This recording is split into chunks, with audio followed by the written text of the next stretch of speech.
Hey guys, it's Lauren from Granite State Yarns. Let's go dye some yarn today.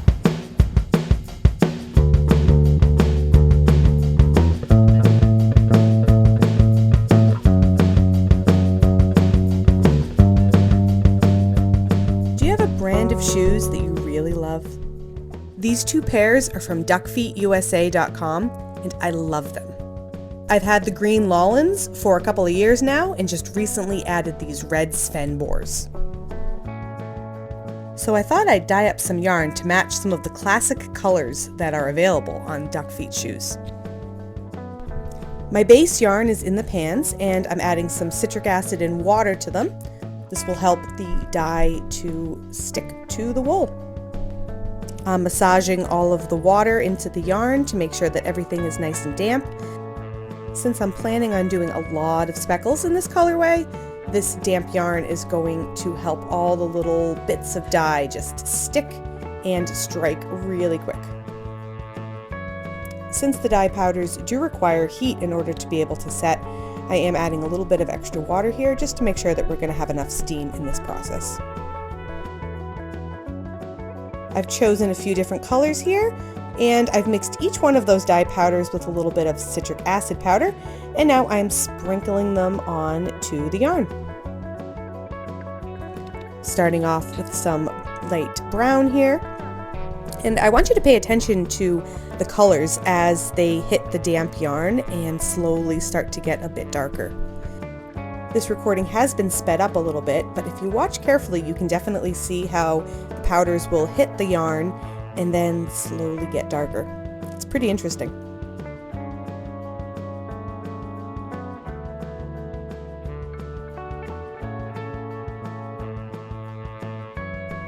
Sometimes I just sprinkle the dye powder and citric acid mix directly on my yarn, but this time I'm using a little teeny tiny colander, and that's helping the powder to just spread out a little bit more, and it's making the speckles just a little bit smaller.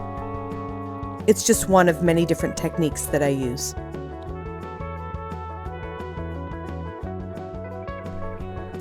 We've already got some nice golden yellows and reds and a little bit of foresty green, and now I'm adding brown. I've really been using a lot of brown dye recently. I love this neutral color and how it really adds some dimensionality to my colorways. For a really fun pop of color, watch this bright teal color just make this yarn come alive. Now I'm going to speed things up real fast while we let the hot water just do its thing. And now that these speckles have mostly been set, I'm going to flip them over so we can get some more color on the other side. One interesting thing about dyes is that not all of them strike just as fast as the others. So you'll notice that some of the colors will spread out a little bit more, and others will pretty much strike immediately and you'll get really tiny speckles.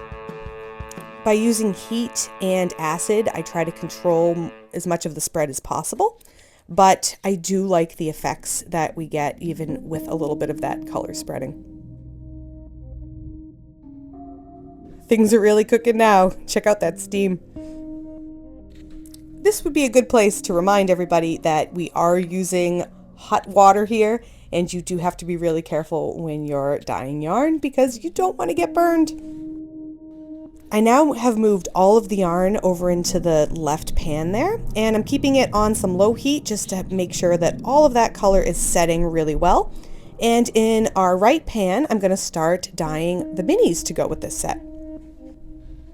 First off, I am cleaning out whatever yarn dye residue I have left in the little bowls that I mixed up the powder in for the speckles, and I'm going to add that into the yarn. I realize that these colors are a little bit strange to be mixing together like this, but I do find that it adds an amazing dimensionality to the colors. I used to be a little bit afraid about mixing these kinds of crazy colors together, but the more experienced that I have become over these last few years, the more that I'm really enjoying the effects that I'm getting. And it's also a really great way to use up every little bit of dye.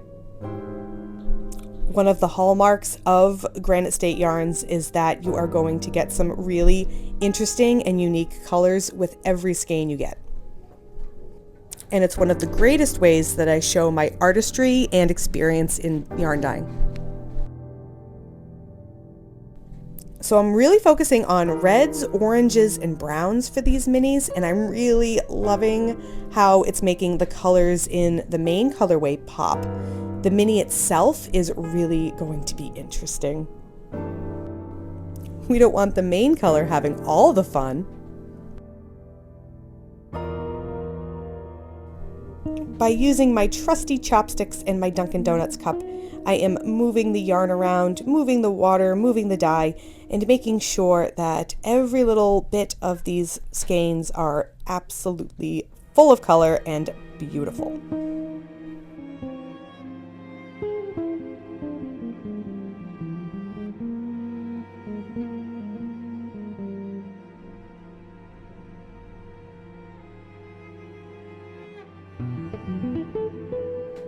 I'm going to do a little bit more flipping here and inspecting, and again I'm looking for any little spots that might need some extra color.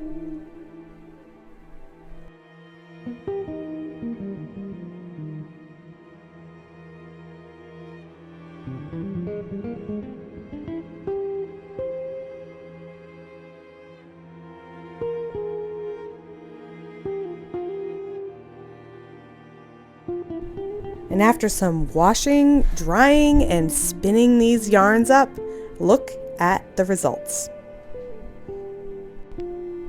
These colors came out just as I had imagined. I am so excited about them. I did take one of these sock sets and I am starting to knit a pair of socks with them. So I want you to see what everything looks like knit up. It's coming out so good. Just look at those speckles and look at that mini. Be sure to grab a set of the flock sock set at granitestateyarns.com while you can. Thank you so much for watching, and I'll see you in the next dyeing video.